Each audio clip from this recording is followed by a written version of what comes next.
Buongiorno a tutti. Good morning. Now let's start our meeting, the Polis at the heart of politics.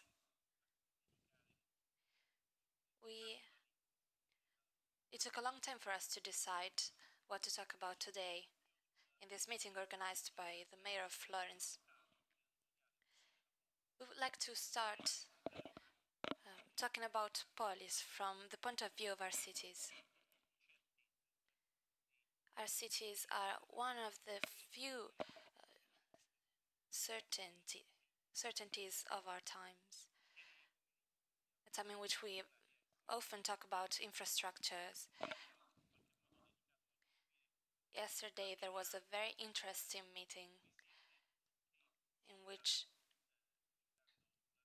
it was told that a mayor has to change the light bulbs and at the same time create the peace in the world. A mayor doesn't only have to face with daily problems, but also look at his city on the long term. A very important part of his work is his city and all the problems related to it. Don Giussani a few years ago wrote, "Community, a municipality is where a community lives in relationship with other men, and all necessities are shared, and all the problems are felt by everyone." This is what a polis is about, what a municipality is about.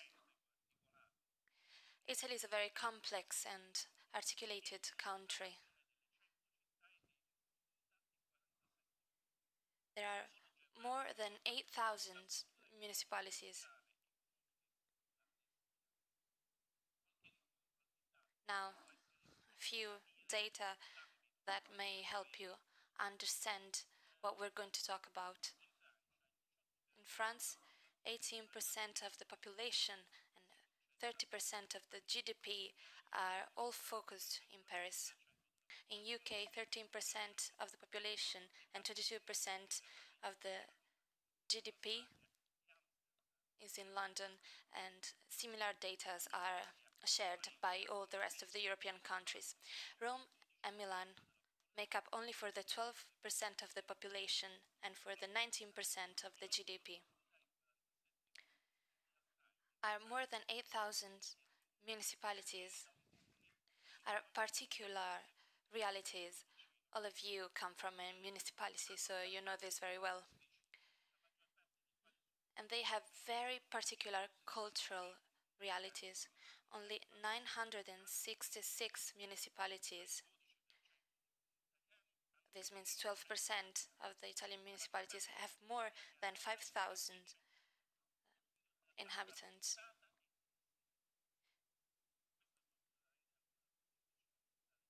This is why it is very difficult to face today's challenges, all the different challenges.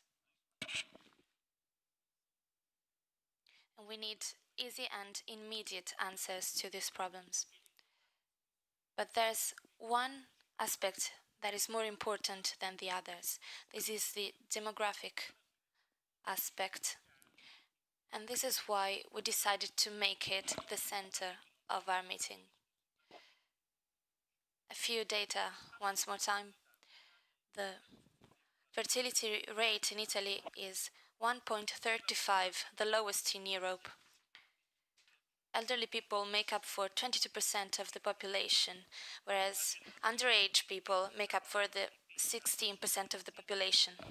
The population between 20 and 34 years old make up for about 16% of the population. In Italy, we have about 11 million citizens, whereas in 1995, the citizens were about 15 million. In Italy, there's a drop of about 140,000 citizens every year. It's as if Pescara, the city of Pescara, disappeared every year. In 2015, the number of Italians moving abroad was 102,000 citizens, an increase of 200% with respect to a couple of years ago. Italians living with their parents make up for about 92% of the population. These are very steady tendencies. And taking this into account, in 2030, in Italy, there will be about 60 million citizens, about 1.5% more than today.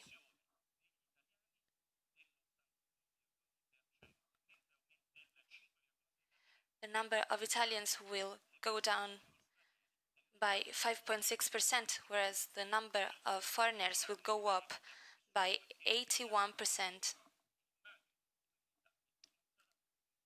So the Italy of the future will not be similar to today's Italy. Now, we often talk about a country without a future given this tendency, but is it actually like that?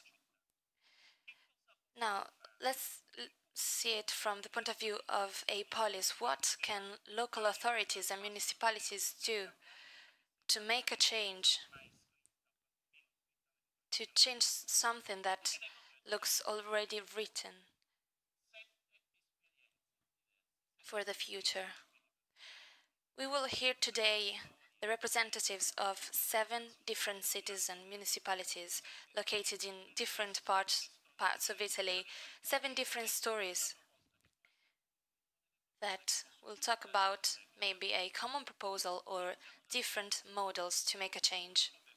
Let's start with Florence, whose mayor is Mr. Nardella, who was the organizer of this particular meeting. In Florence, there are 380,000 citizens. It is the main municipality in Tuscany, and there are 60,000 foreigners living in Florence, about 15% of the total population in Florence.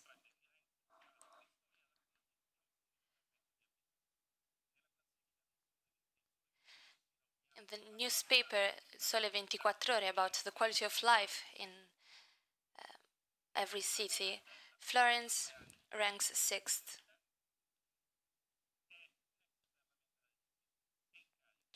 Mr. Nardella is a representative of the Democratic Party. Now let's talk about Florence from a demographic point of view. Good morning and thank you.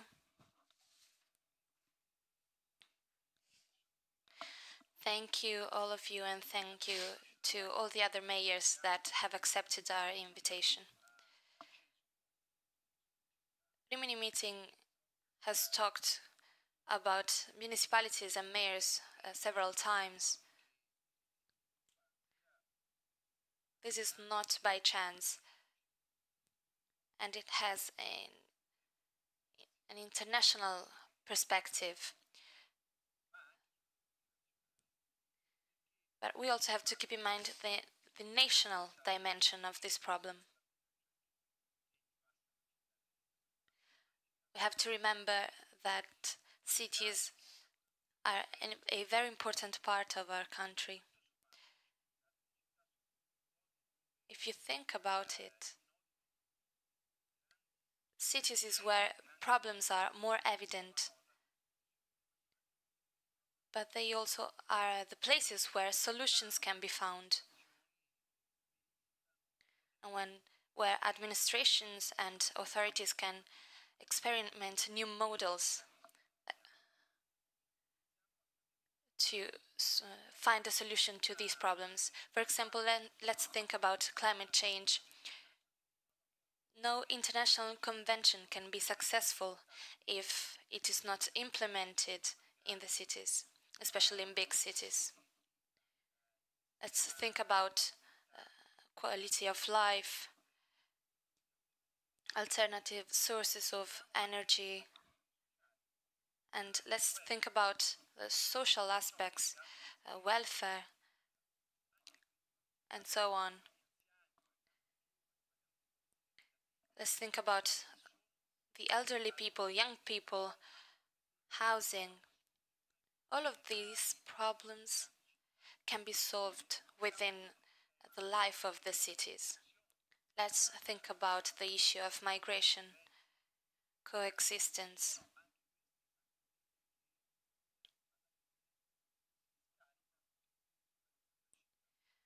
These problems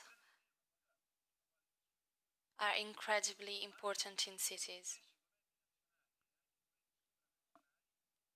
Very often, big governments do not pay the attention they should to cities.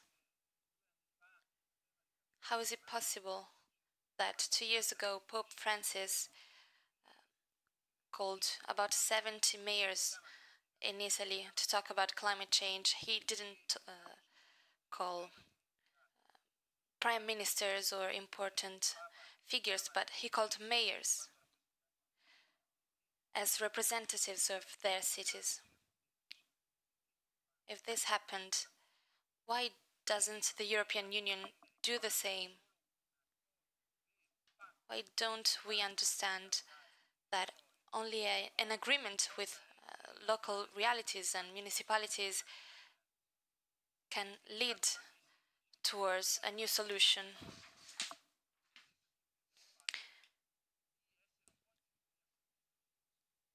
We tried to organize this meeting and keeping in mind the title of this meeting, the legacy of our fathers. When we talk about fathers and generations, we cannot forget about birth rate and demography.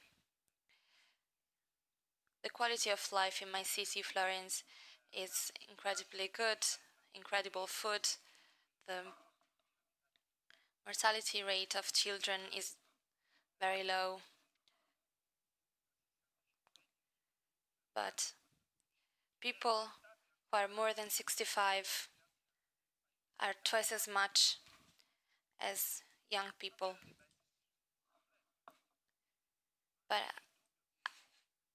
of course, elderly people should not be looked at as a problem, but as a matter of fact, there's an incredible age gap, and this is reflected on the costs of the city and of the possibility to look at the future of our city. This is a common thread all over Italy.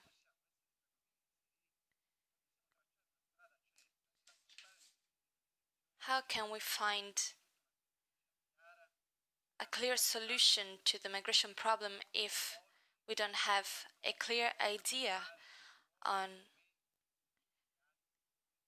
birth rate and on how new families can find houses and new possibilities to create their own family? We usually start from a wrong perspective.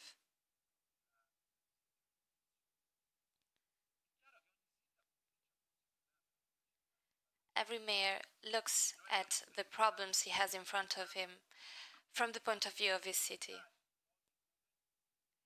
We are experimenting solidarity housings where elderly people can be welcomed. We are creating centers for elderly people, and it is incredible to see how grandchildren and elderly people can talk to each other and have a dialogue. We're trying to find new housing policies to enable young couples to remain in their cities, for example in Florence. And it is hard to keep schools free, of course, and other services free. We have to give something up, but we stomped our feet. We said schools have to be free. We made a clear choice. But there's something more we have to keep in mind, and it concerns the whole country. It is harmony. All of the municipalities have to share the same direction. If birth rate remains this low, we will not have any future.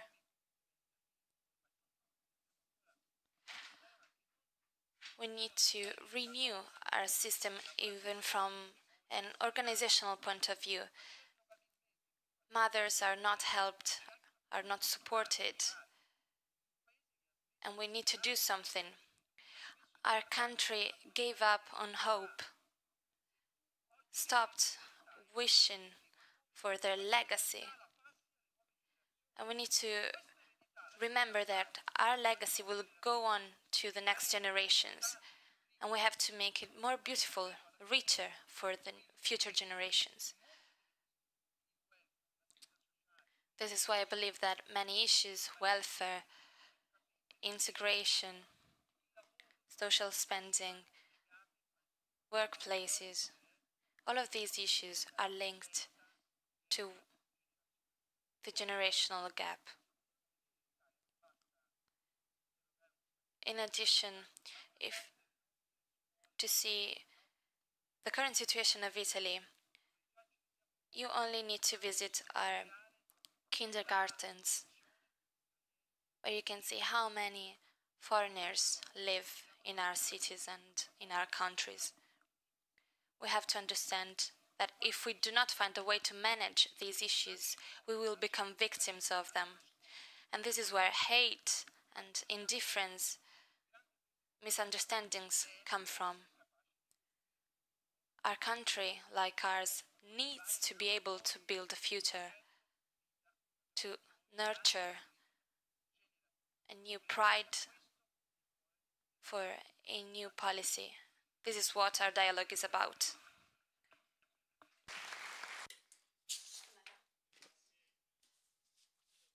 Thank you, Mr. Nardella, for your words, for your speech. And now for the following speakers, you will have 5 minutes each in order to present your own city from a demographic point of view. And then I will get back to you and you'll be able to discuss the solutions that you're implementing to face the problems in our cities. So let's move on to Mr. Nelli, Mayor of Cittareale, with 95,000 inhabitants. The average age is 94 years. The quality of life, as for the quality of life, the city ranks 4th. Pesaro. You have the floor, Mr. Ricci. Thank you. Thank you for inviting me here. It is an honor for me to be here to exchange views and experiences among mayors.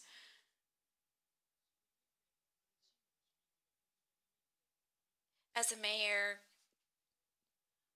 on a daily basis, I have to face the problems of my cities. During my campaign, as every other mayor, I depicted my own vision of what I wanted to do during my term of office. But then you are confronted with the problems of the city.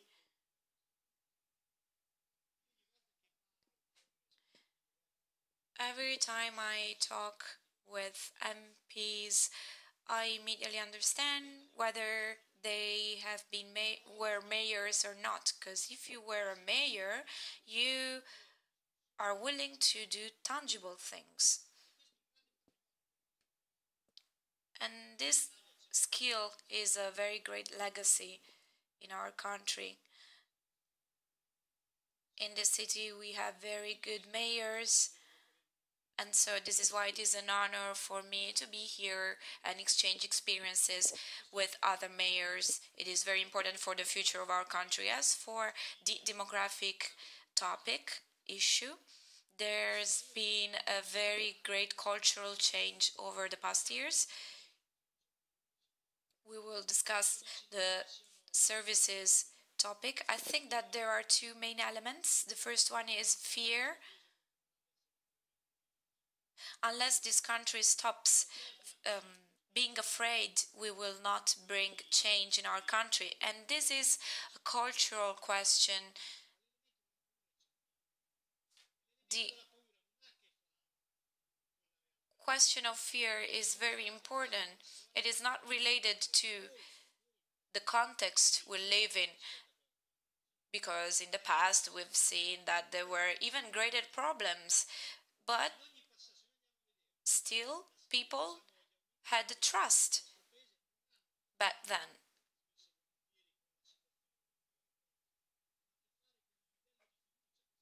Nowadays, the problems that we're facing are related to a problem of mistrust in our country. So it is very important to tackle the issue of fear in order to start growing again from a demographic point of view. And so we play a fundamental role in this. Policymakers, media, they all play a fundamental role. Because if we keep describing this country as a failing country, what kind of message do we convey to the next generations? Having trust does not mean not facing reality. It rather means understanding that we're able to tackle current problems from a social, economic point of view, from the point of view of services and of quality of life. Over the past years, as policymakers, we've had to face with problems of rage, and we need to stop this. And so I think this is an essential element that needs to be tackled. Second element, employment. Even before services, we need to tackle the problem of employment.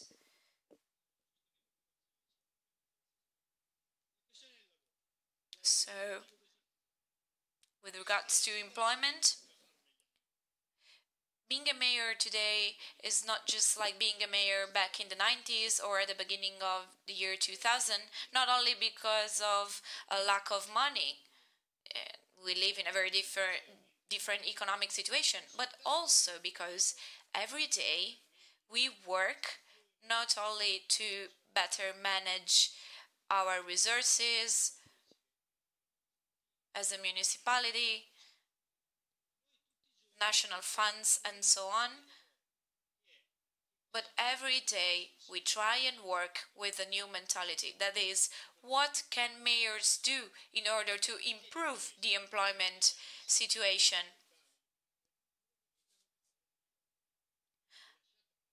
And I say this because the problem of employment is one of the causes of fear. Italy is a republic founded on employment, and there are a lot of existentialist theories out there, but I see a lack of tangible solutions. So, to conclude, as a mayor, I tried to help SMEs to work. Before the crisis, there were a lot of entrepreneurs in Pesaro, and they're still active, and so we decided to help them, to support them.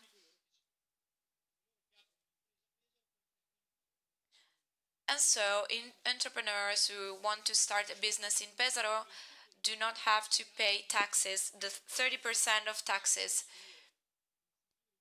So through these benefits, we will try and shape a better future for the next generation. Thank you.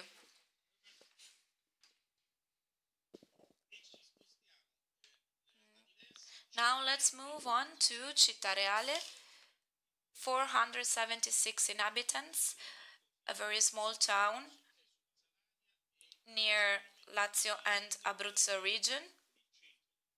So at the very heart of Italy. Foreign citizens account for 8-9% of population. A very important digit in 1971. Inhabitants accounted for 840. In the year 91, they were 542. And in 2011, they were 470. So drop in the population. The mayor is Mr. Nelli. He has been mayor of the city since 2016. You have the floor. Thank you.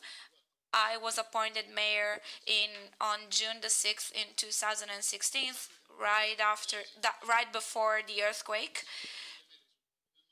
Our city is located on the hills near Ascoli Piceno. For those people who don't know it, it is the town where Vespasiano was born, the emperor who built the Colosseum. We are, the dimension is 60 square kilometers. Our immigrants are perfectly integrated in our city, and so as a city, we managed to integrate foreign people over the years through many projects who helped refugees and immigrants. And thanks to this project, they built a brewery, which is now very famous and very active. And so this is a great example of what these social projects can produce and can do.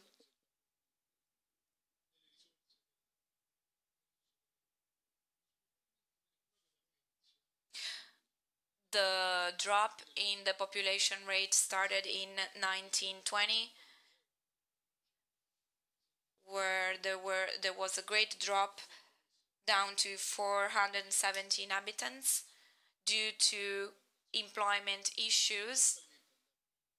There were no jobs, and so people moved to Rieti and Rome. They were pretty close, 1 hour away by car.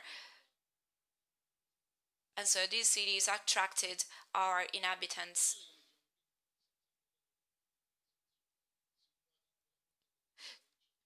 Cittareale is really close to Rieti, towards Marche. We have a board with Marche and Abruzzo region. From an environmental point of view, we have a very great places, a very great landscape. Even though we were hit by many earthquakes, I remember the earthquake in 1979 and last year's earthquake. And hearing about Ischia last night, I felt very close to them. Our thoughts go out to them because they are facing a very difficult situation. We know what it really means to see what can happen to your life. Your house is destroyed. And so we decided to start again. We started growing again from the school. We collaborated with the Ministry of Education. And thanks to private donations, we managed to rebuild a school. And this was a great achievement for us. And it allowed people to stay in our city, not to be forced to move elsewhere, because there was a school and kids could go to school.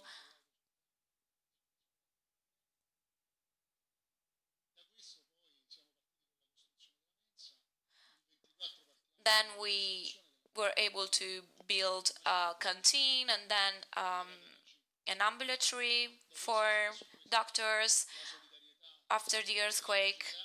And so we felt all the Italian people who was really close, and they worked to help us,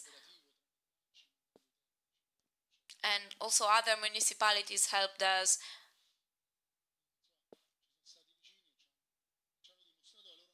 And they showed us their friendship.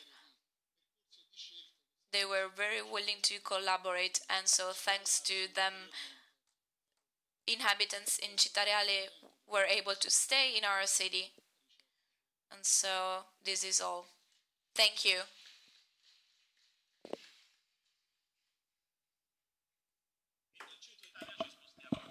Now let's move towards northern Italy, Bergamo, 120,000 inhabitants, one of the main cities in Lombardy, about 19,000 foreigners.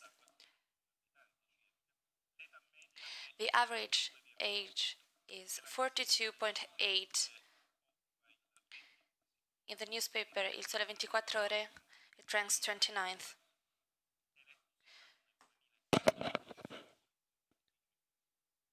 Mr. Gori was elected as mayor a few years ago, and he represents the left wing. Thank you for your invitation.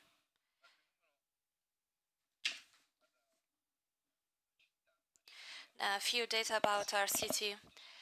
In 2016, 875 people were born and about 1,500 people died.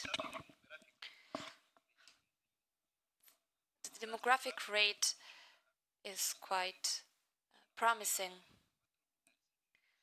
4,668 new people came to our town.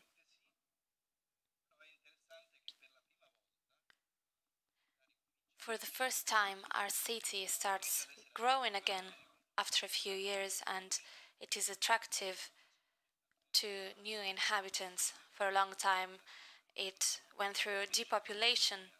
Instead, during this last year, we have managed to create a new reality.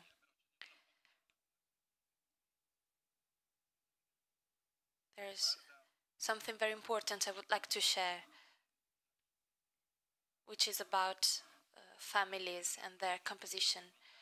The traditional family, the one we usually think about, mother, father, and children, represents only about 36% of all of the families. Just think about Milan. 1 out of 2 families is made up only by one person. In Stockholm, 68% of families is made up by one person.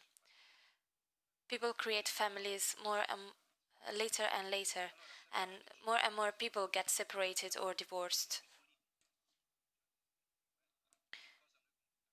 What can we do from a welfare point of view? For women, for young people, for migrants. I would like to talk about 2 things which are not necessarily linked to the job of a mayor. But politics do have an influence on the daily choices of citizens, and so I would like to share these ideas.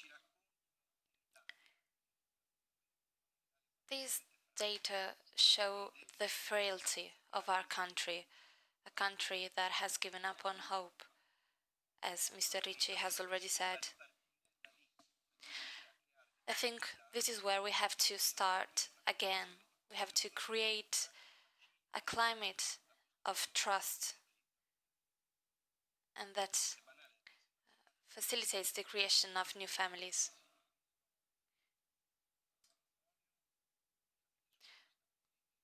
If people get married, families are more stable and families last longer.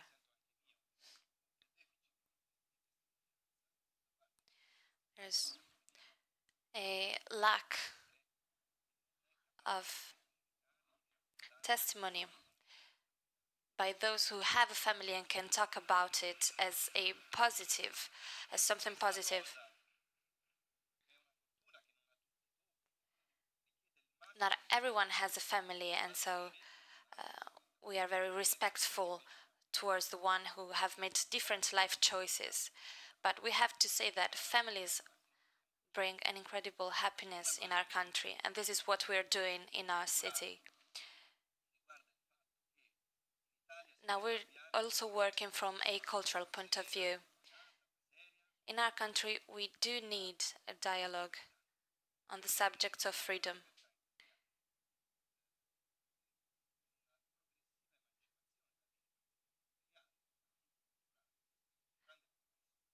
Now, our country has made a lot of progress in several fields, but we risk considering freedom only from an individualistic point of view. Of course, having children is hard, it implies a lot of difficulties, and it also concerns the independence of a person. You can no longer travel and meet up with friends and so on. It is a commitment, but we have to remember that we're not only individuals, we're part of an history of our country. And I believe this is what this year's meeting is about. The legacy we have received and that we have to pass on is that we have to leave a better country for our the new generations.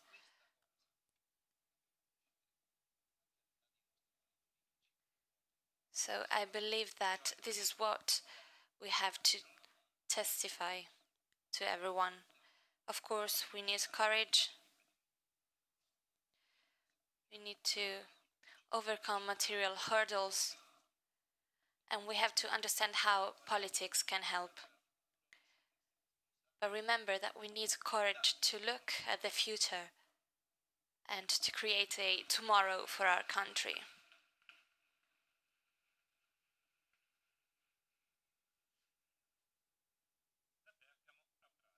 Now let's move to Prato, 190,000 inhabitants, second city of Tuscany, one of the main cities in Tuscany.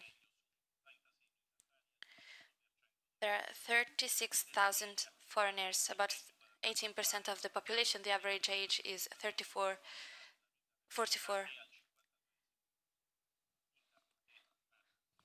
We have today Mr. Matteo Biffoni, mayor of Prato, elected in 2014, and ex-member of the Democratic Party. Thank you to the meeting and to every one of you for this opportunity. My colleagues have already talked about why we have decided to organize this meeting and why we decided to come here. I would like to to give you a few data about my city, which to me is an amazing city. We need these data in order to be clear. I believe we are one of the main cities for the quantity of foreigners. We have more than 140 ethnicities.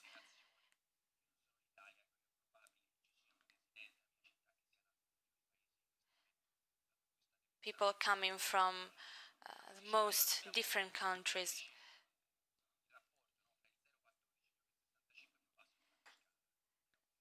It is the city with the lowest number of young people. And as it happens in Bergamo, we have a great number of residents, but also at the same time a very high death rate.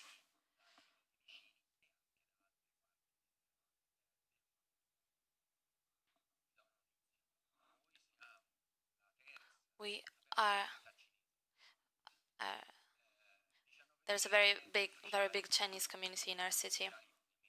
There are 19,000 official residents in our city, but there are many more that are not official, so we don't know exactly the numbers.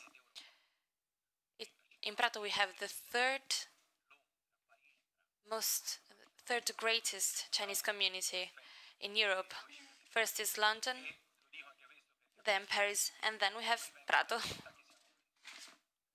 Many of them come from a city called Wenzhou in China.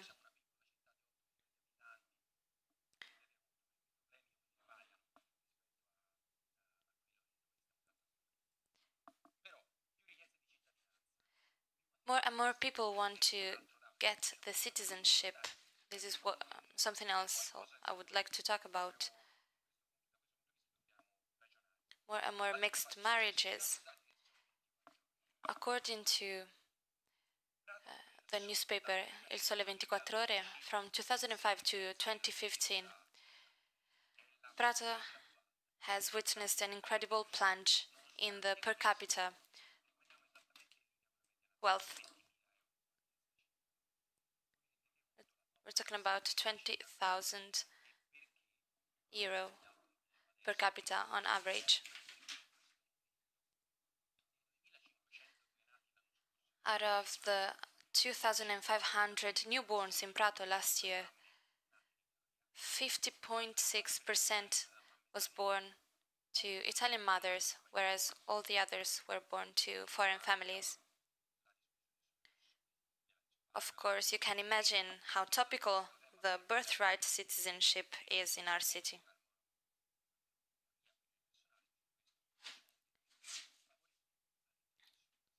There are people that are supporting in favor of such a system, and there are people that do not share this idea. The average age of mothers of Italian moms is 34 years old, whereas the average age of foreign mothers is 29 years old. I would like to give you some other data about our services. 14% of children enroll in schools, whereas the national average is about 16%.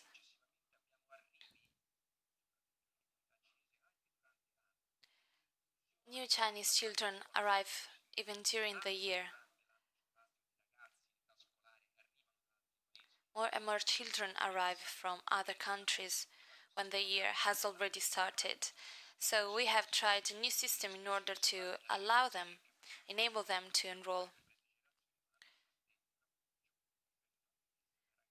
This is meant to help both children and their families. We have several cultural mediators, services provided in several languages. This is the current situation of our city. But we also have to talk about choices. Now, there's a very famous quote. We're not sure who said it, but it is, "The future is no longer as it was before."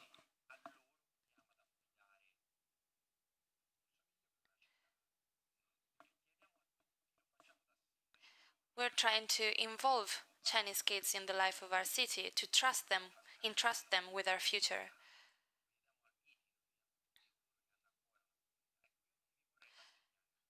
And I don't want to believe in this quote, "The future is no longer as it was in the past."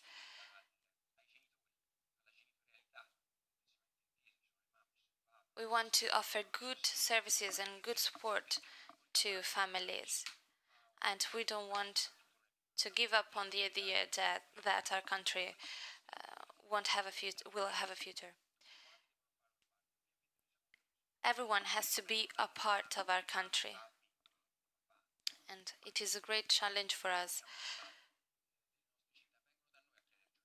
Parents, mothers, fathers come to us asking for help as for schools and housing, asking for a workplace to support their families and children. Thank you. Altos.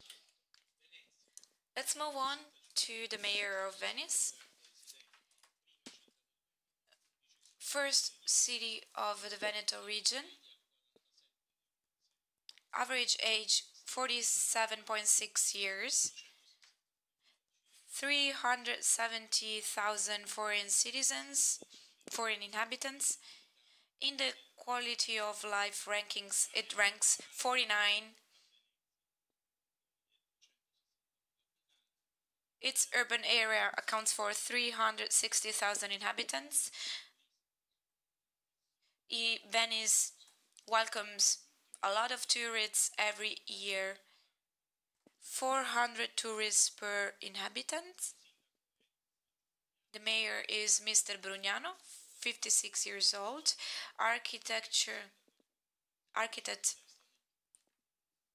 He was elected in June 2015 with the center-right coalition. First of all, I'd like to thank the meeting for inviting me here today. I'd like to thank Mr. Nardella for organizing this panel. It is very important to be able to exchange views with other mayors and different point of view. I am the only mayor coming from a center-right coalition.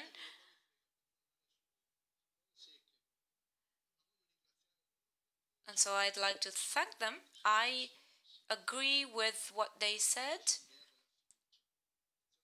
with regard to the question of trust. I feel Italian. I come from Venice, but I am also Italian, and I believe that together we need to shape the future of our country. And I believe that it is wrong to think that there is no future for Italy.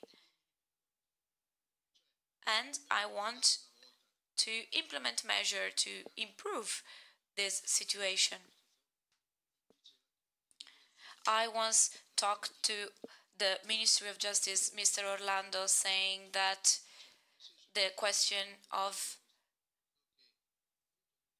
integration of migrants is something that we cannot avoid. Well, I don't really agree with him, because of course we need to integrate them, integrate migrants.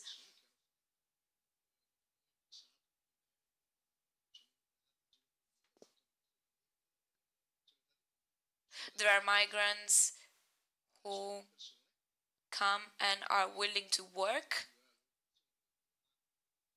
and are willing to improve the quality of their life, but it is clear that we will not be able to welcome all of them here. They will not be able to stay here.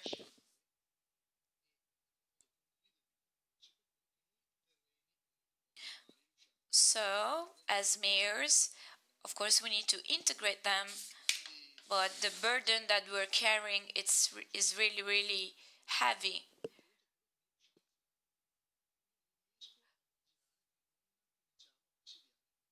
So I think that it is time to control our borders.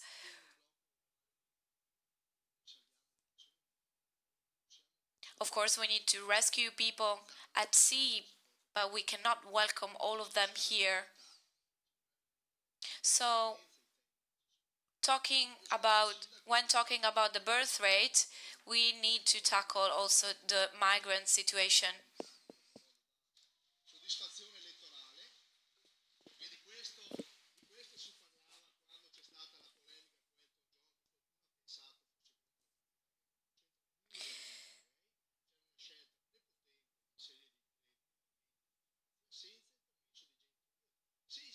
So,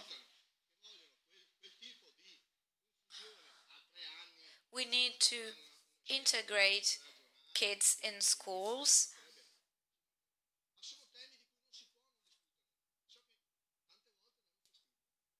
And there are topics that are not easy to talk about, but we need to tackle everything. There are families that do not have kids because of the economic situation. Maybe they lack resources. They don't have jobs, so they cannot allow to have kids, and so there is a problem. We need to support families. I have 5 kids myself, and it is a great responsibility to raise kids. And so it is true that it is a joy to have a kid. But if you think that one day you'll be able to create a family only if you can buy your house with a mortgage and have enough resources, well, you'll never do that.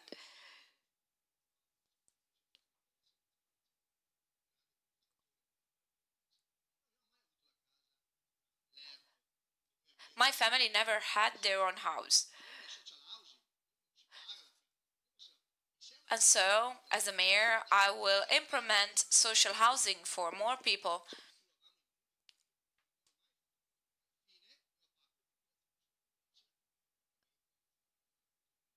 And I say this because I learned it from experience. I lived in social housing myself when I was a kid, and we did not complain at all. We were happy with that. To conclude, I believe we need to find a generational agreement. The challenges that we're faced with are represented by the fact that young people feel that they have been betrayed by the old generations.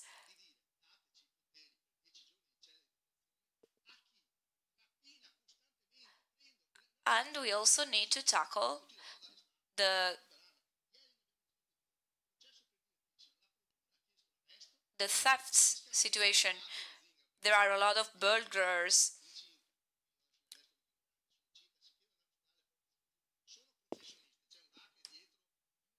a lot of gypsies, and so we need to tackle this.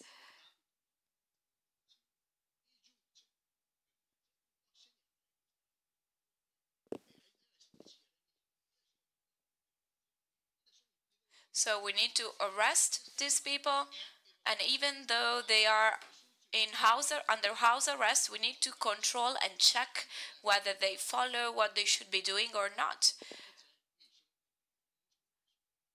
So personally, I am here because I know all of you. I know that you all work really hard to manage your cities and to face the challenges in your own cities. But as a mayor, I believe that we must have the possibilities to do so.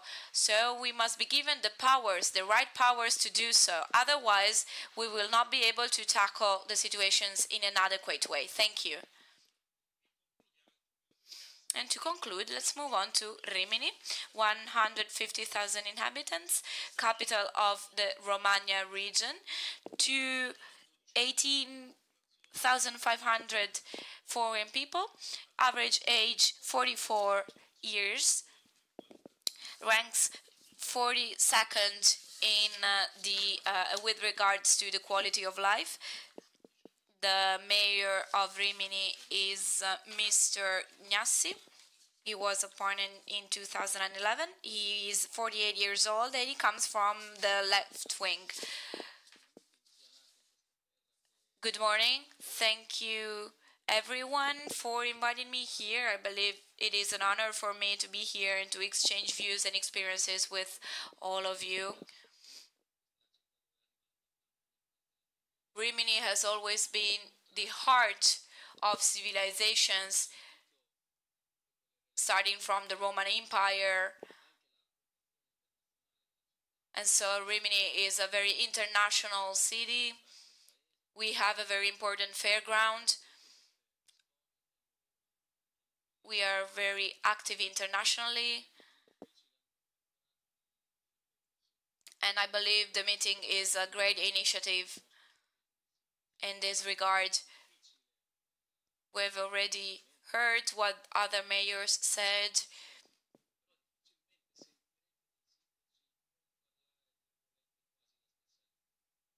And we all agree on some basic issues.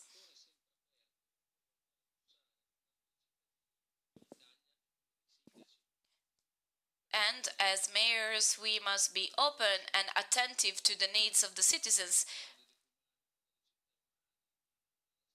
Citizens can always come up to us and discuss about their needs and the difficulties that they're facing.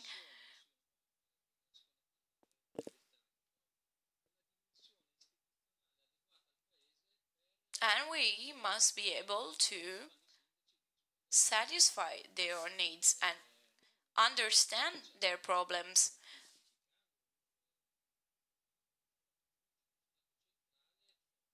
We are not like France, where there is a great central power. In Italy, there is less central power. Municipalities have great powers.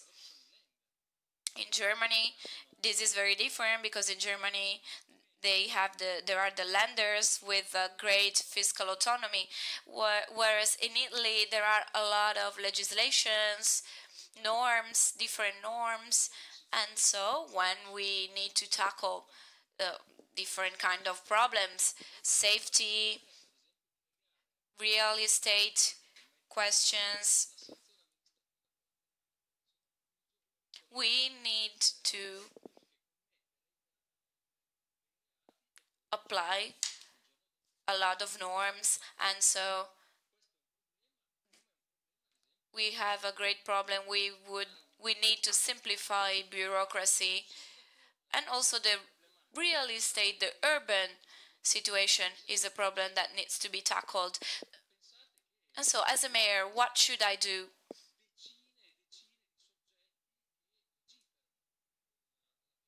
With regards to the uh, uh, real estate situation, there are a lot of norms. There is a very wide legislation, and it is very complicated.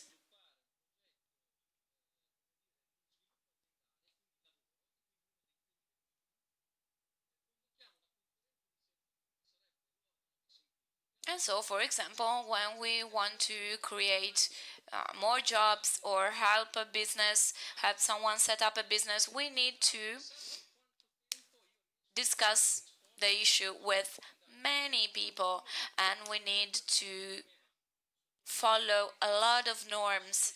There is a very complicated legislature to follow.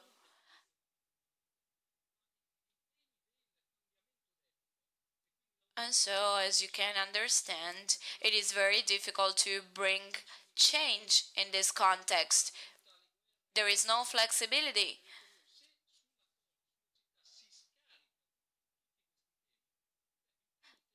And all of these issues need to be tackled in the city, not at a national level, but rather in the cities.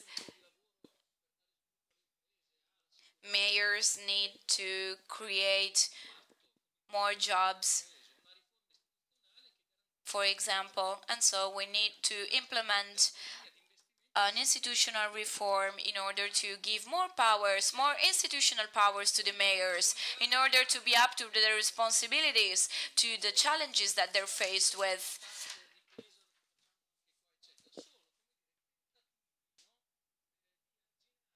Over the past years, there have been a lot of mayors who have tried to tackle these kind of solutions, but they have all done it in many different ways, and it was very difficult for them to find a way to solve the problems among all the different legislations and norms. And so we need a greater autonomy as mayors in order to better manage our cities.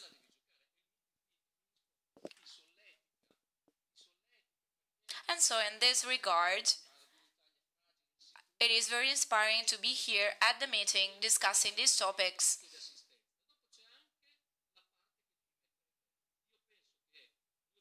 Because, of course, we need a greater autonomy, but then it is up to us to do things to bring the change. We need to be active.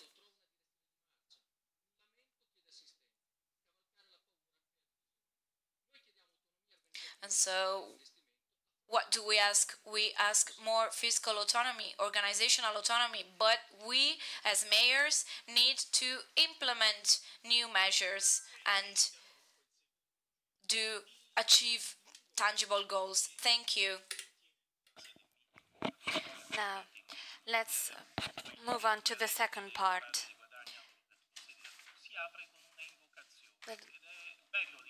Goethe's poem, from which this meeting's title is taken from, starts with an invocation, which is more or less how not to lose hope. How can a local authority, Mr. Nardella, make people not lose hope and build a new future for our country? Now, I'll try to talk a bit less, as I have already spoken a lot. Let's start by saying that we are all fathers. We all have about 3 children, 2, 3 children.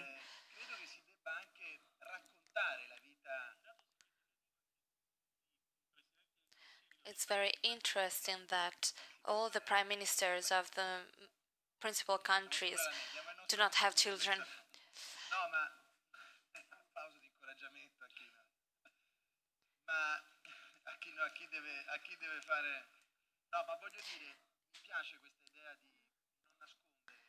I really like to emphasize the beauty of family and of being a parent. Of course, there are several models, but I believe that a mayor should first of all protect personal and family ties. Families are formed where there is trust, and they can realize their interpersonal goals. Last year, for the first time in Florence, there were more divorces than marriages. And this is linked to the problem of individualism. We should go to the heart of the problem and ask ourselves what the problems of our society are.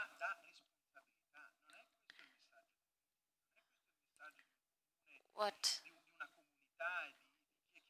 we're trying to say as mayor and here at the meeting is that my freedom is something great because it is linked to the responsibility I have towards future generations and towards my community. Everything we do has to do with this idea. In Florence, usually elderly people are alone. They are left alone even by their children, their sons and daughters. I've talked with some of these elderly and they live a very sad and touching life. I've talked to volunteers of associations and so on, and we go and visit them, these old people, and talk to them. Loneliness is one of the main problems of societies and communities. Social housing is one of the new solutions, but we have to remember that there's a social pact that has to be discovered again, that has to be restored. In Florence, we're carrying on these social housing projects to provide concrete tools.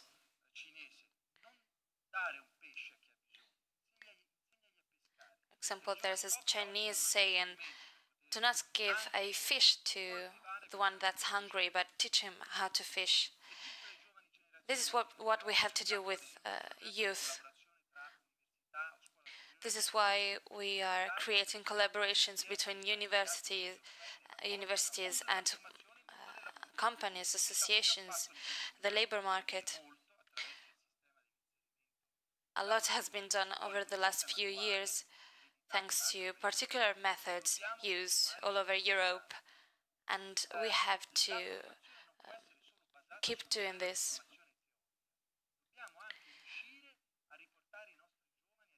Not only do we have to think about the theoretical aspects, but we also need to provide youngsters with working places. We have to remind young people how beautiful it is to be a craftsman again.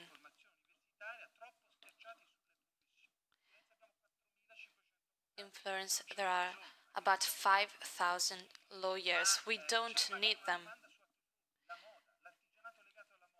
For example, the fashion industry. A very famous tailor from Florence said, working with me there were a few young people, Italian, one from the Philippines and one from China. The only one that's left is the Philippine guy. He earns about 2,500 euro per month. This shows us that Italian young people are no longer interested or fascinated by the old professions. Now let's talk about the issue of safety. Let's stop saying that this is a left-wing or right-wing issue. It is a right of our citizens, and first of all, a right of the weakest. Having a safer city means having a freer city. If we want to build a climate of trust within families, within houses, within municipalities, within schools, we have to invest in safety. But we need very clear rules. I've talked to a member of the Justice Commission, Mr. Rimini. He said that many times we do not have proper punishments for several crimes. Of course, as mayors, we can do our best, but when the economic aspect is involved,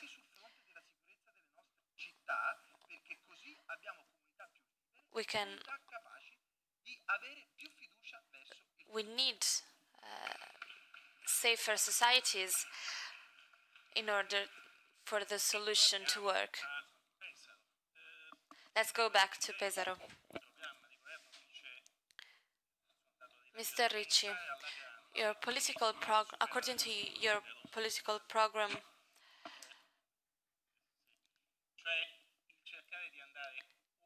you want to overcome bureaucracy and carry out concrete measures. What does it mean? First of all, I would like to say that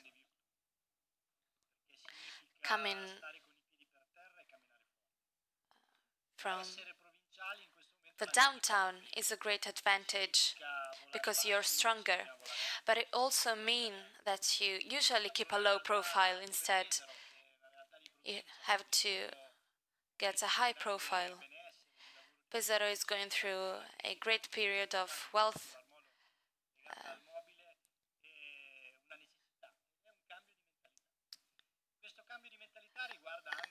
But it needs a change of mentality, which should concern the life of the city. The first safety measure that I took in Pesaro is to make it a more lively city. It used to be thought that a dead city is safer. It is the exact opposite. Where a city is dead, there's no safety. No one takes care of it.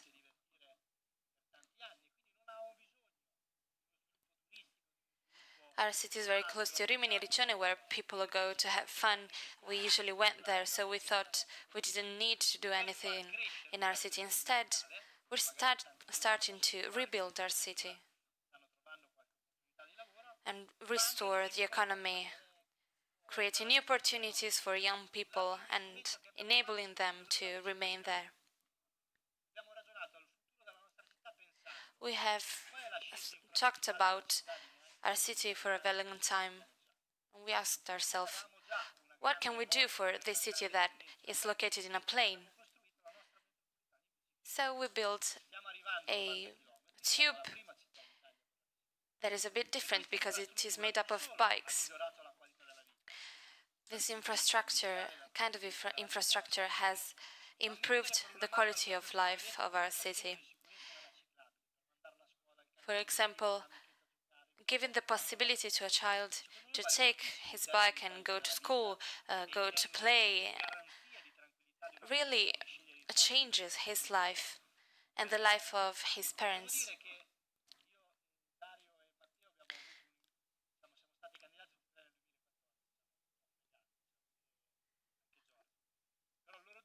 Several of us ran for office in 2014. And we all faced similar problems. One of the reasons that made me decide to become mayor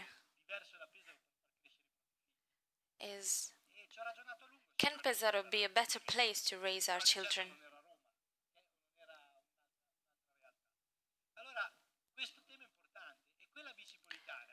This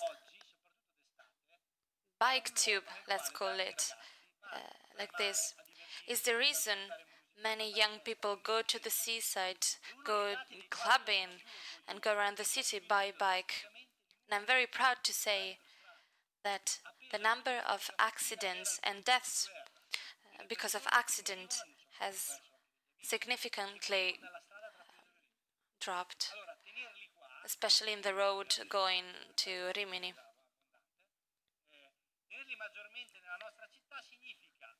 Keeping our young people in our city means improving their safety and making their parents calmer without having to worry whether their child will go back home safely.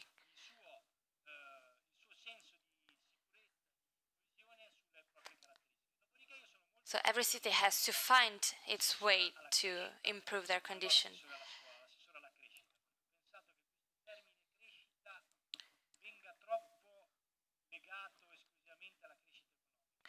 Many times the term growth is linked to the field of economics. Instead, we should think about the individuals. And we have worked to reduce school fees in kindergartens and schools. We have increased the number of summer kindergartens. We are helping the children of migrants to learn the language and to become more integrated. I believe it is one of the more interesting projects we are realizing right now. I believe that it should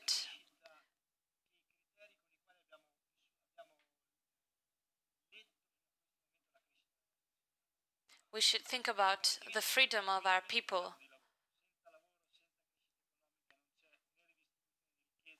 Without employment and workplaces, there's no economic growth. Of course, this is a fact. But we also have to remember, for example, that thanks to places that fight loneliness, for example, centers for old people, centers for children, a place that is restored, all of this improves the wealth of a certain community. And I'm aware that everyone's happiness is a very personal matter. It is linked to our family, to our spirituality. But every one of us has the right to look for it, as the American Declaration of Independence says.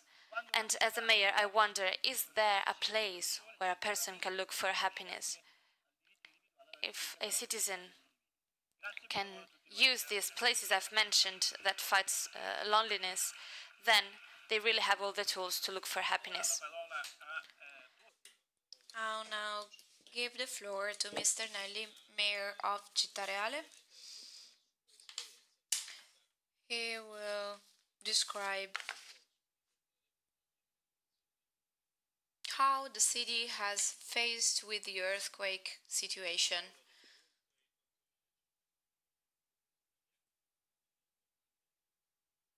A very important city, even though a very small population.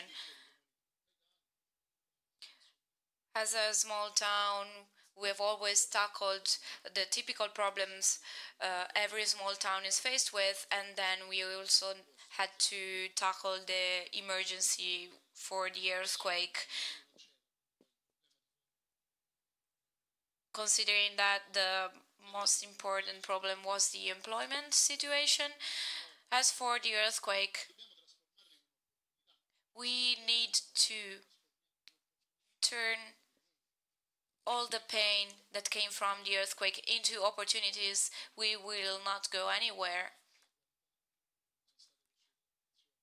Because all of the people that died in the earthquake, they did not die because of the earthquake, but because of the fact that buildings were not built according to anti-seismic norms.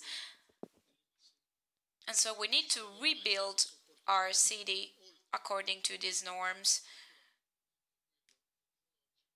And we also need to adjust from a technological point of view.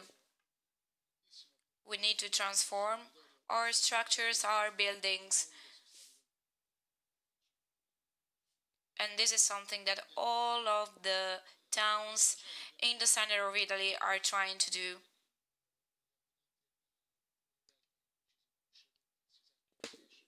Our town is a really small town, and so we do not have the safety problem to tackle, but we do have the employment situation that needs to be tackled, and the question of families. We need to support families. I have a family myself. I am about to become father again, to have another kid in a few days. I already have a child. I will have another one in very little time, and so I know how difficult it is to create a family, to move forward, and to manage our resources,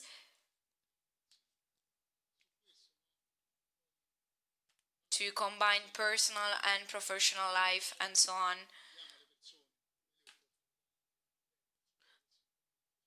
And so we need to support families and provide them with the right tools to create a family.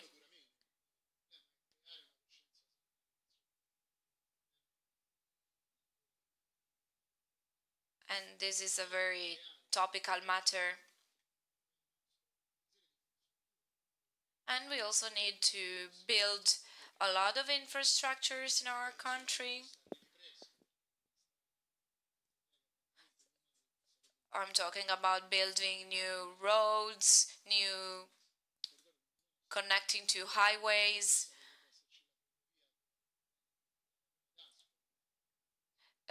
building and improving the railway system, connecting Rome to Ascoli. And this is related to the development of digital technologies. In Cittareale, half of the territory has no coverage for the phone, for example, also because of the earthquake. And so if somebody is ill or needs to call an ambulance, they need to go to someone else's place and call the hospital. So we need to improve the coverage. We need to create free Wi-Fi connection, and we need to improve the health system.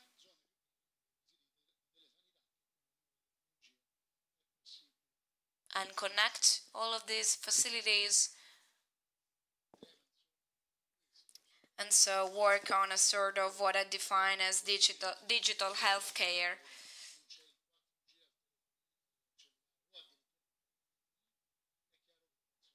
So this is a challenge that we're faced with, because if there is no coverage, there are less jobs, people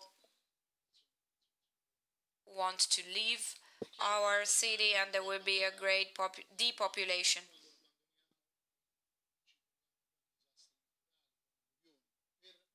As a city which is located in the mountain, we need to encourage people to stay in our city, not to leave the city. And so we need to provide the right conditions, adequate conditions. Let's think about the heating system. It is really important to provide adequate reheating system in the mountain, because in the winter it can get really cold. And so we need to provide greater benefits to citizens so that they can have a reason to stay, not to leave our city.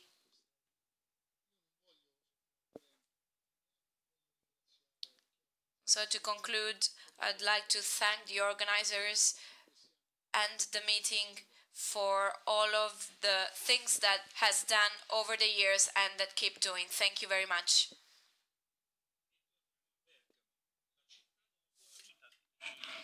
Let's go back to Bergamo.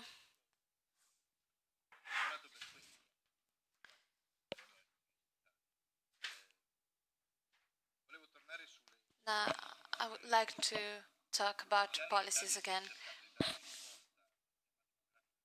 In Italy, we've tried to solve this demographic issue through an economic support.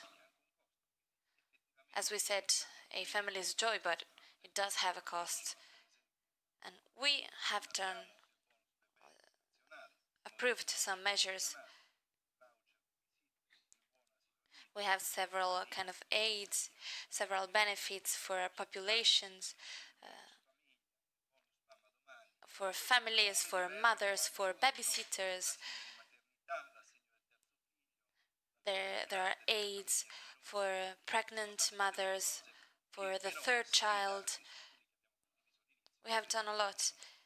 But of course, if the situation is so critical, we haven't done enough.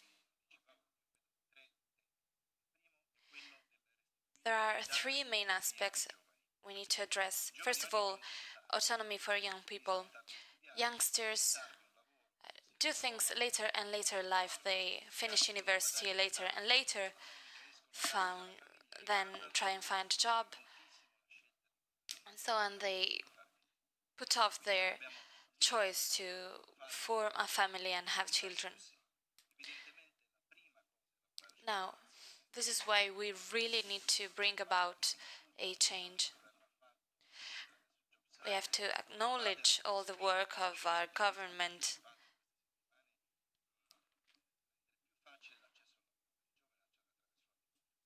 And the choice of making workplaces more accessible to young people.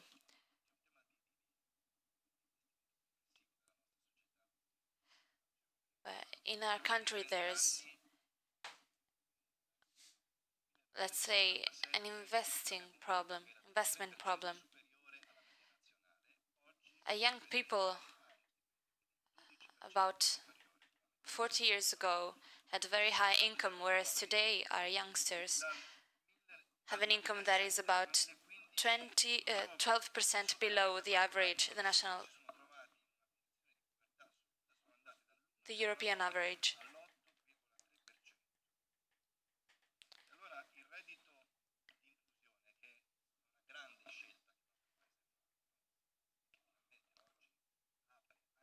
Our country has chosen the so-called inclusion income, and it was a very important choice. We have to provide for millions of people, even though the most part of young people are left out. Another aspect is the housing issue. In Bergamo, we have carried out a project on rents. Our municipality has provided for benefits and discounts to make houses more accessible to young people with low incomes. Then what about women? Women have less and less children, especially when they work. In Italy, not a lot of women decide to create family.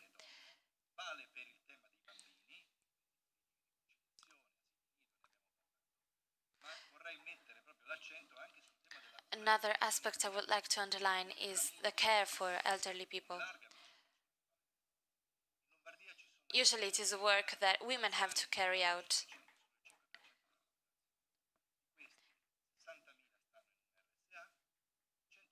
In our town, about 500,000 elderly people.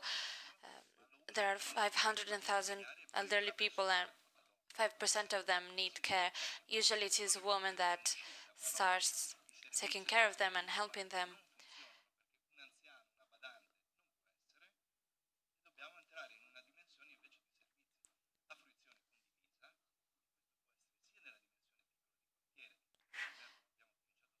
We need to find new solutions in our municipalities and also on a larger scale, creating new facilities and new services.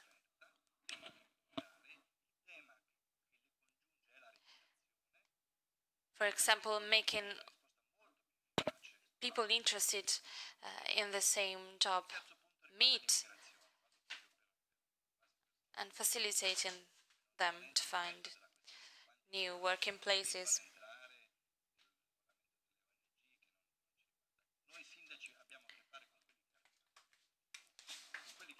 We as mayors have to deal with newcomers. Our country is losing 140,000 people, inhabitants every year. So we have to make it possible for people that want to integrate and respect our rules to become part of our country. We have to help migrants from the moment they set their feet on our ground, especially in the field of employment and training. This is what can bring about a change in our country. Young people, women, migrants, the common thread is employment.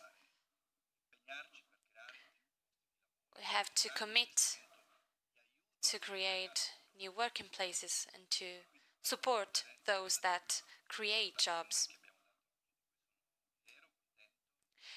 I'm very proud of the data I have given you today about my city. In Bergamo last year, we have created about 2,138 new jobs, and this is our contribution. Thank you.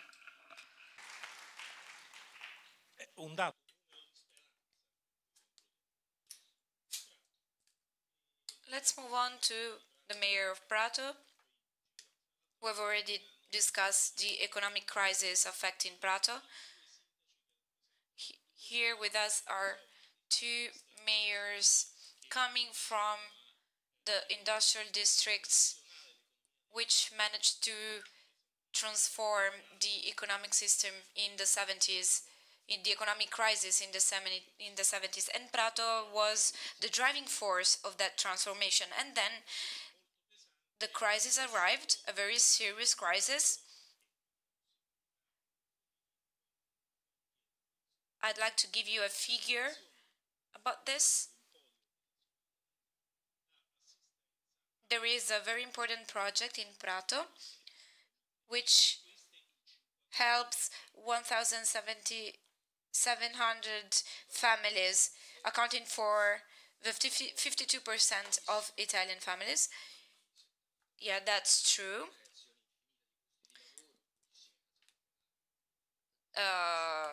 There was very little social housing at the end of the 70s. There were a lot of jobs, so there was a lot of prosperity, and then the crisis arrived, and the Chinese community in Prato has nothing to do with that. It is the globalization that really affected the crisis and affected the industrial districts that were already mentioned.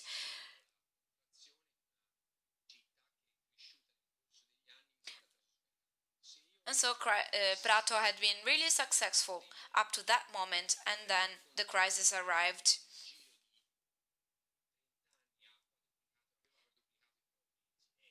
In the 90s, Prato had grown significantly in its population.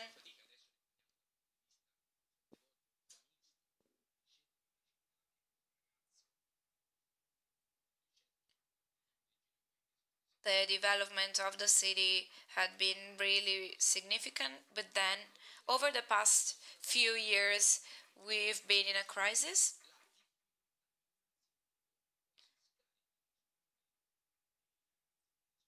And the main problem is that we're not able to provide a future for the new generations, for our children.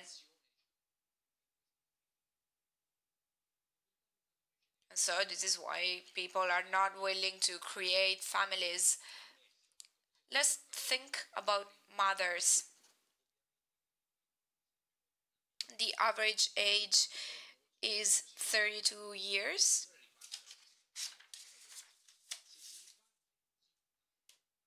And so, if women start having children so late, only when they're over 30 years old, this is a very important problem.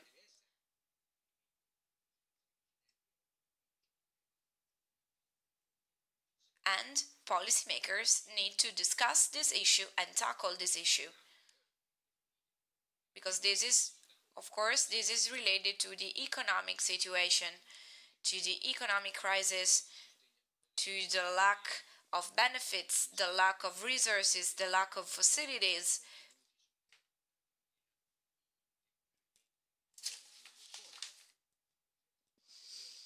We've implemented a lot of measures in order to support families from an economic point of view, benefits, subsidies, and so on.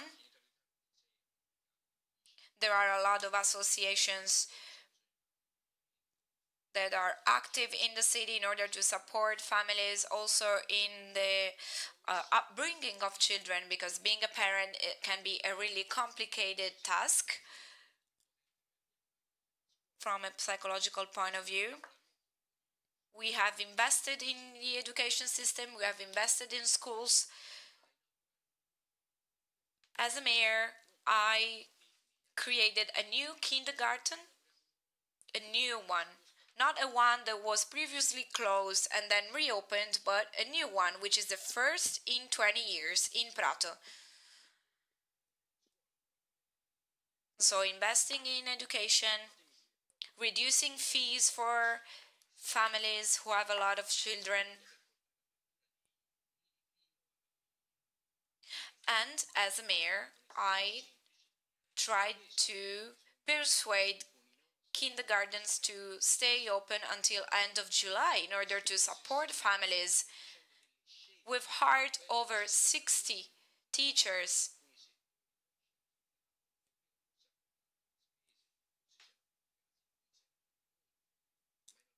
trying to provide more jobs.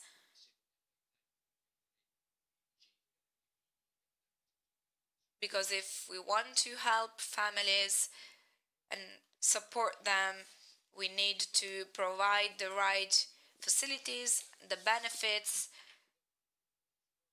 We've made a lot of contributions.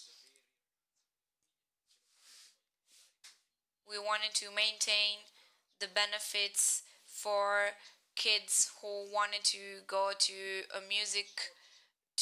music schools,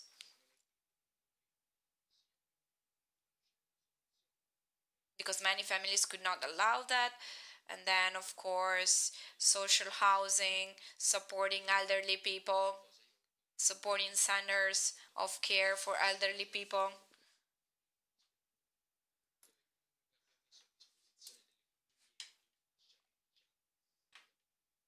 As a mayor, we have provided the families that were located in the so-called gray area 80 euros.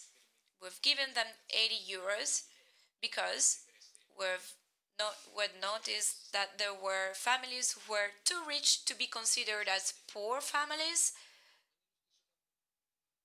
from the social security system, but still they were very vulnerable.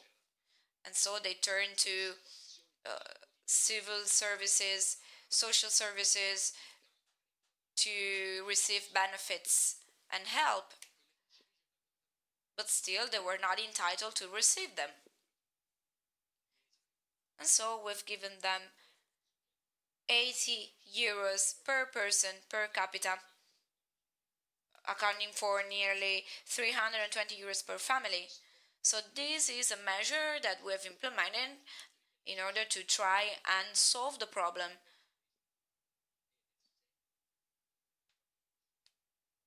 It is a very difficult challenge to tackle.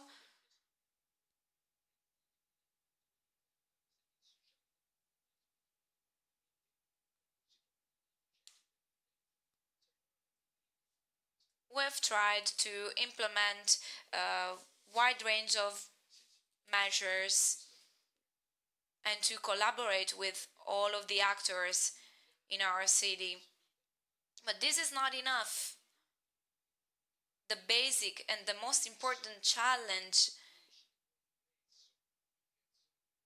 is creating more jobs.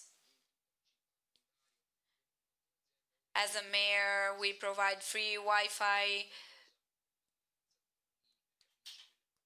We reduce taxes for entrepreneurs. But the most important challenge for our country is creating more jobs, especially for the young generations. This is the solution and the answer to the questions that was raised this morning. And this is something that is related to all of us, the communal and liberation movement, the all of the citizens of this country, all of the municipalities. And so together we need to work hard to provide autonomy to this young generation. This is the challenge that we're faced with over the next few years. To conclude, I'd like to mention one thing. I'd like to thank the Parliament for approving the norm to fight against maternity resignations, fake resignations. We need to help young women and to ensure that they can keep their jobs once they get pregnant. This is a very important issue that we need to tackle. Thank you. Mr. Brugnaro, Mayor of Venice, you have the floor. I'd like to be very concise.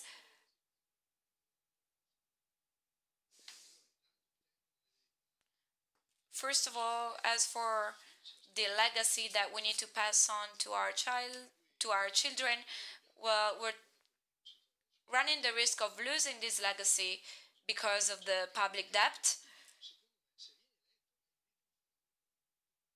As a mayor, once you're appointed, of course, you are free to make your own choices, but you need to find the money to do that.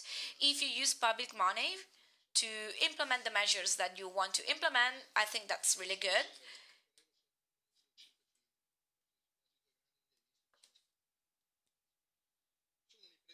As a mayor and an entrepreneur, I wanted to become mayor in Venice because Venice was experiencing a very bad crisis and bad situation.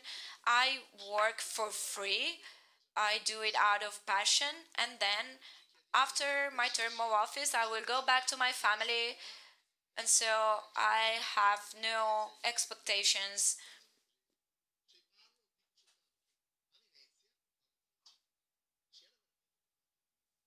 And so I wanted to become mayor because Venice was in a very bad situation. There was a very high debt.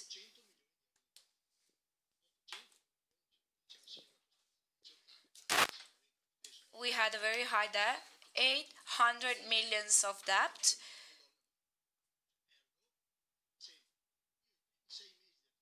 During the first month of my term, I decreased the debt in order to support families and children. We need to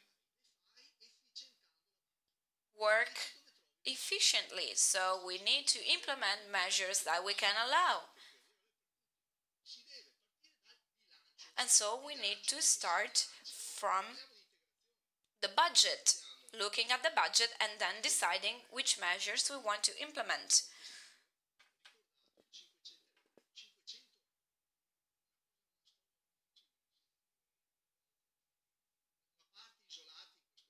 Think about the Jews, for example. This year we celebrated the 500th anniversary of the Jews' quarter in Venice. In Venice, there is a great mixture of cultures, a real melting pot. And this is really important. This is something that we need to cherish.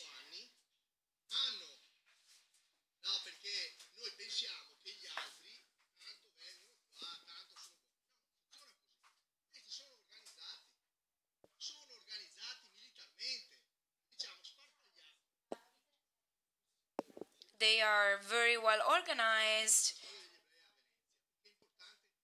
Why am I talking about Jews in Venice? Because it sets a great example of integration, because Jews were willing to be integrated in the city, and now they've become even more Italian than me.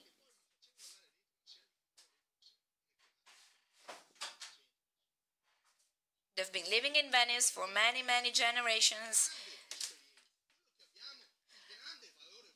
And so, the most important value that we have is integration, is freedom, meaning that a Jew can walk on the streets of Venice displaying their cross and the symbols of their religion without anyone hurting them or harassing them, without anyone protesting. I think freedom is the fundamental value that we need to cherish.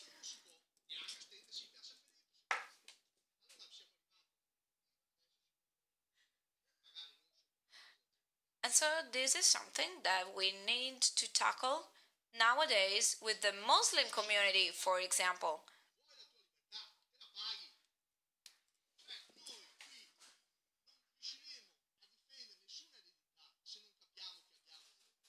Unless we understand that we have a culture, a legacy to defend, we will not be able to shape a future for our cities. We need to defend our culture nowadays because our cities are full of migrants, full of Muslims, and we need to defend our own culture. We need to manage our cities as we would manage and lead our family.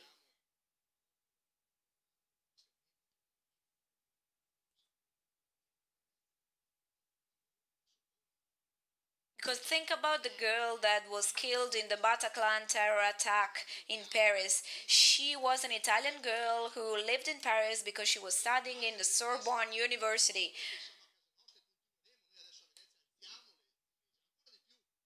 We need to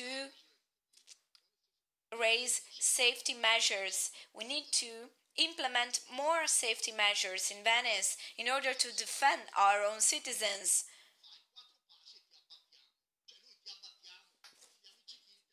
We need to arrest gunmen and terrorists. If you go to Venice and you run right in the middle of the main square, San Marco Square, screaming Allah Akbar, you will be killed. You will get shot right away. So we need to react to this.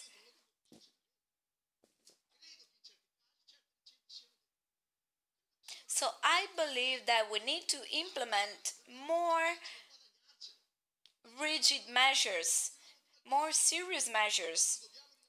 Our young people are leaving our country because they do not because we do not believe in our country anymore.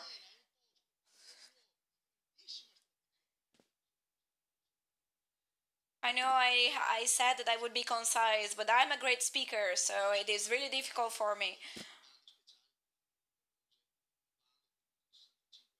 I've implemented a lot of measures for in order to support elderly people, families. We provided a lot of social housing, but we need to contextualize the issue nowadays because nowadays when young people leave our country in order to go and work abroad, we feel that we're going to lose our children. When we tell our children, okay, go abroad, make have your own experiences, learn, well, you need to be careful in saying that because we run the risk of losing them. They will stay abroad. They will never come back unless we change the situation in Italy. We need to promote our own economy. We need to revive our economic system. We need to start growing again. We need to connect our country.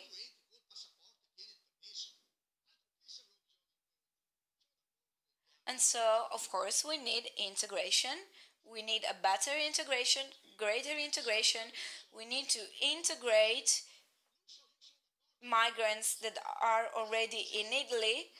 And so, in theory, I do agree with the birthright citizenship measure, but we need to be really careful in implementing that. Because when a foreign person achieves the Italian citizenship, they do not need to provide evidence of the fact that they share all cultures, that they agree with our constitution. And I think that these aspects are really important and they should be taken into account. And finally, in this regard, we should be able to assess that when they get their Italian citizenship, they are actually able to speak Italian in a proper way.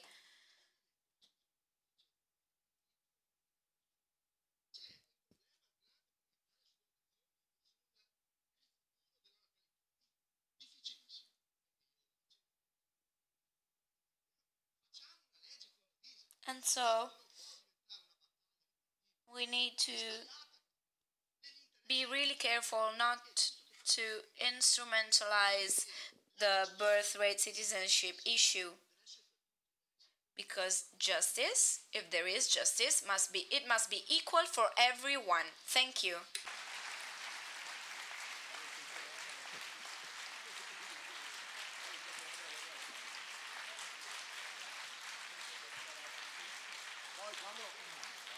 Poi, quando ho finito, torno a casa mia. Okay. Promesso. Now, Mayor Gnassi, Gnassi, you have the floor. Di non urlare Romagna mia perché non si sa mai.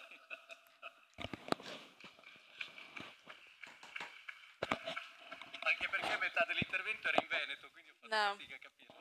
Scherzo. Thank you for your words. No, credo che abbiamo fatto un bel dibattito. I think today's discussion has been very fruitful, but I would like to provoke you. This year's meeting is incredible. All that you have bequeathed you by your father, earn it in order to possess it.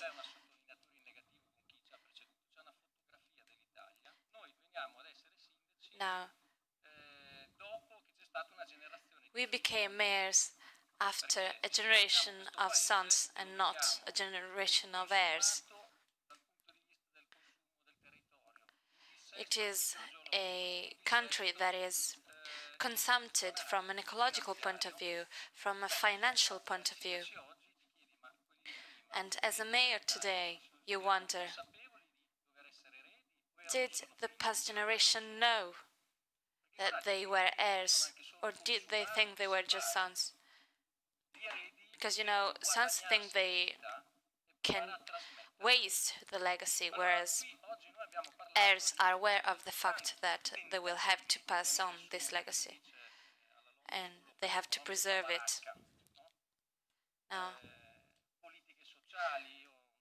so what can we do now?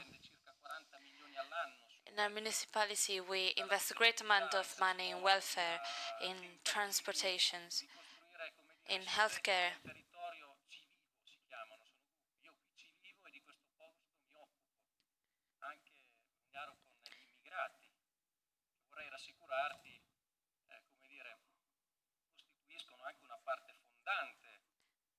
Every year in Rimini, we invest €40,000 per year in welfare.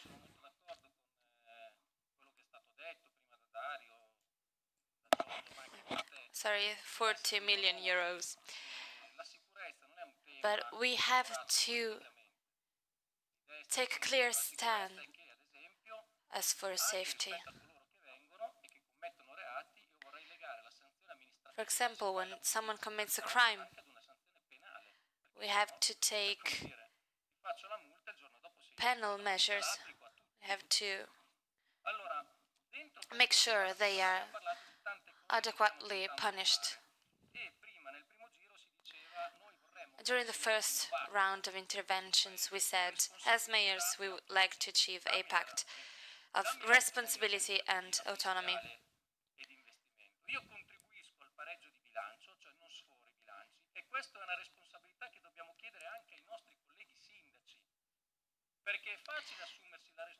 We have to ask all the mayors to take care of the city in the right way, for example, using the right amount of money without leading their city towards a deficit situation. If we ask for more autonomy or responsibility, we have to make good use of them.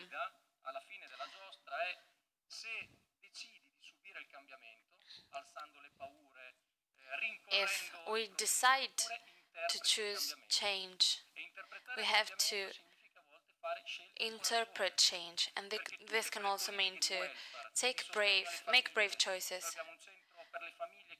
For example, we have a very important center for families right in the center of the city. We have created a center for single fathers that used to live and sleep in their cars, and instead now they can rebuild a family, their family, find new relationships. This is all about interpreting this change in a right way and making bold moves. Of course, we have to solve problems that come from the past, but in our cities we have tried to change the development model that we had in the past. That was very popular, has been very popular over the last 70 years, but that now limited our actions.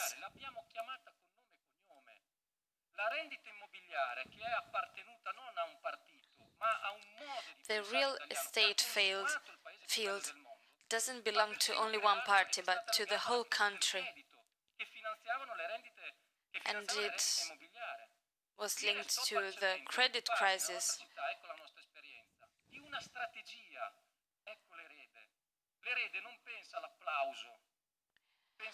A real heir does not look for applause, but looks at the future.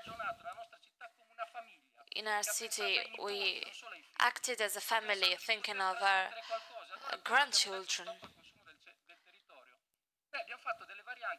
And so when we approved some measures in the real estate field, we did all of this with this perspective, looking at the future, and we're still working on it, of course.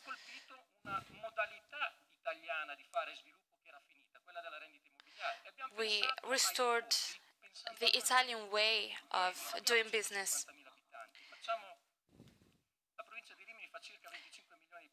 In Rimini, there are about 25 million tourists every year. Therefore, we need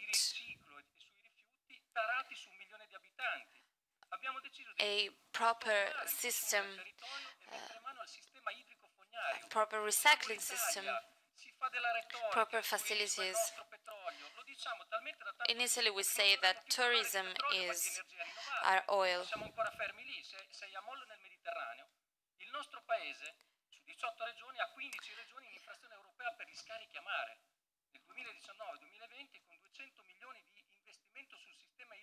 Le fogne, guardo domani, non guardo al consenso breve, non faccio sopra, prima faccio il sotto. Rimini sarà la città in Italia che nel 2019-2020 non avrà scarichi reflui a mare. But we have to remember that we have to approve new measures even regarding oil and garbage in order to pass a clean environment to the next generations. We have to do business and bet on our future, on our entrepreneurs. Strategic planification means that it is not the mayor who decides, but a number of people that meet, reunites, and decides the next moves. Oppure, guardando da dove siamo nati, il primo stabilimento privilegiato dei bagni marittimi, l'idroterapia, l'elioterapia, le funzioni benefiche del sole e del mare, fai le palestre a cielo aperto più grandi del Mediterraneo, in un rapporto col privato. We have to build facilities such as innovative beaches that use renewable sources of energy. Io se fossi andato a votare dopo i primi 2 anni mi avrebbero impalato sul pennone più alto della città, perché quando fai questa roba qui metti le fondamenta di una famiglia, e famiglia, comunità e città, beh, non hai il consenso. When you lay the foundations of a family and of a new community, you do not receive approval immediately. But anyways, we have decided to make these bold moves. Quando verrete quest'altro anno al meeting, vedrete un quadrante urbano completamente pedonalizzato. When next year you come to the Rimini meeting, you'll see a totally different cities. For example, you will see a pedestrian area in the city center. several areas of the cities will be linked, and you will be able to visit the Fellini Museum in the fortress. This will create new jobs, about 5,000 new jobs.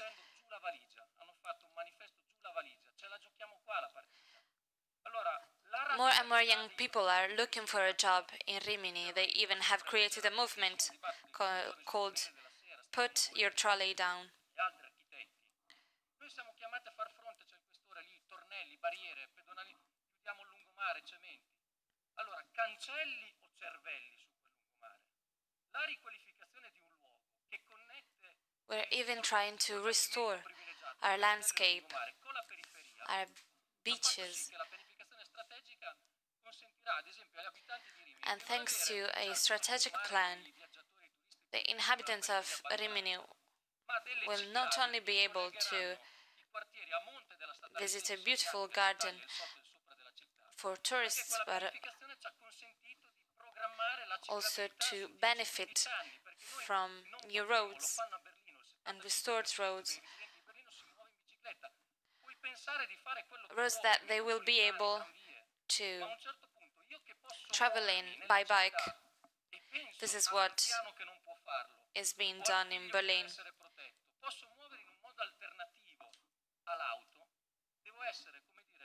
But I need reasons. I need to have reasons to choose to move by bike and to work for a sustainable mobility as a citizen. The new generation of mayors knows that they have to become heirs, not only sons.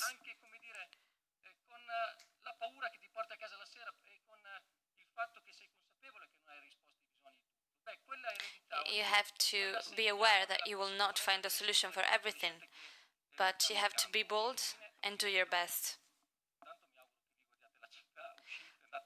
I hope you will be able to visit and enjoy our beautiful city of Rimini. Bit of promotion.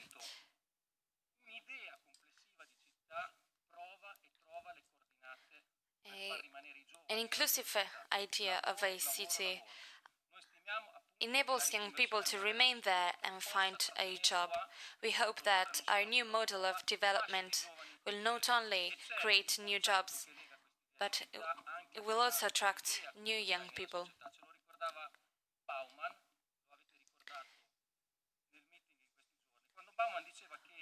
The philosopher Bauman said, "Happiness starts at home.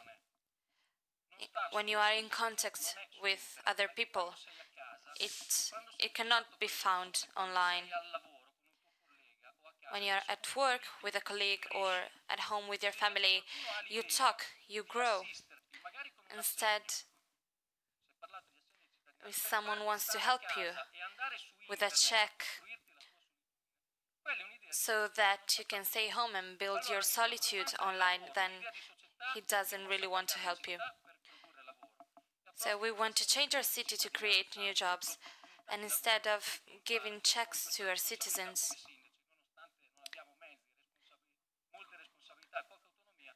and working for a citizenship allowance, we want to find new resources, because new resources can create a project. Grazie. Rapidissime le conclusioni, visto i tempi e nonostante. Thank you, everyone. Well, today we've shared a few points. Our country is very diverse and very complex. And then that we need to work on employment, trust, and safety, and freedom, of course. We need to bring a change of mentality. And finally, the need to interpret change, to play a fundamental role in the change that is occurring. We do not want this panel discussion to stay isolated. And so Mr. Nardella wrote a paper reflecting all of the views of the mayors that we've listened to. I'd like to ask him to sum it up. We, as mayors, agreed on a series of points.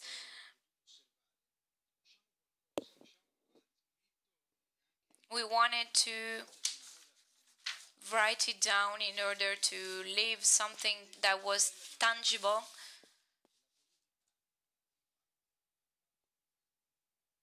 As policymakers, we need to do tangible things.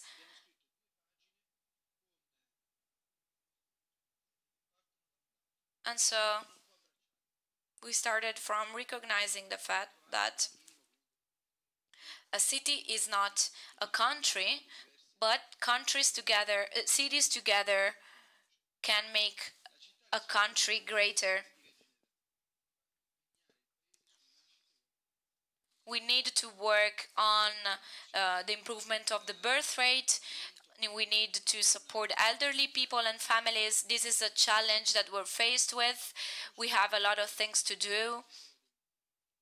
And so in relation to the title of the meeting, all that you have bequeathed you by your father, we need to understand that if we do not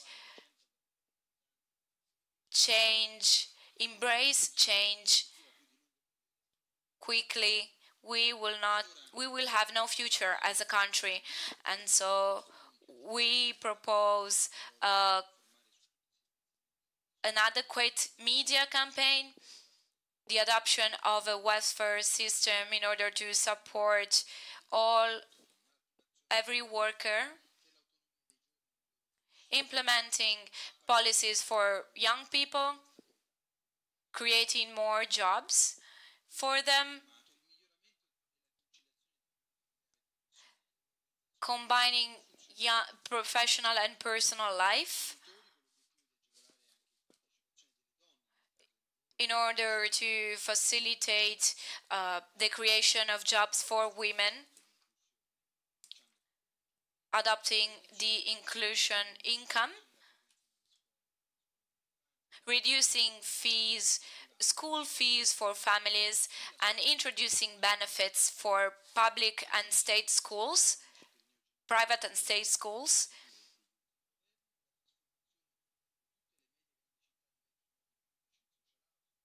Creating more social housing facilities, creating more kindergarten and facilities for kids, for young kids. And we hope that we'll be able to exchange more opinions together with other mayors, investing more in associations and private care for elderly people, and implementing a national plan for migrants based on training and the creation of jobs in order to improve integration and inclusion.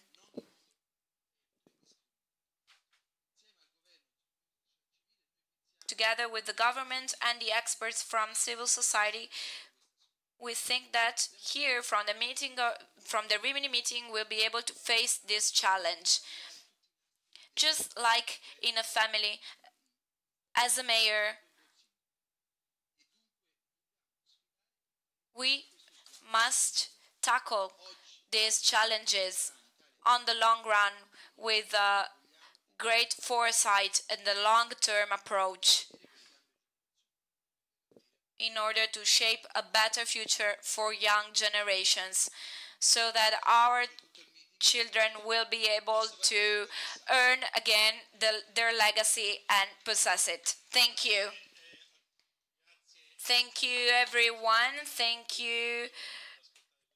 I'd like to thank our guests and the audience. A few house announcements. This afternoon at 7 p.m. there will be a conference with Mr. Bacci, and the second announcement is being able to come here and listen to the mayors is thanks to the Rimini meeting, and this year you'll be able to donate for the Rimini meeting to contribute to this great experience. And so all over the fairground you will find dedicated desks in order to donate. And so I call you on to donate to our volunteers for the Rimini meeting. Thank you, everyone, and have a good afternoon.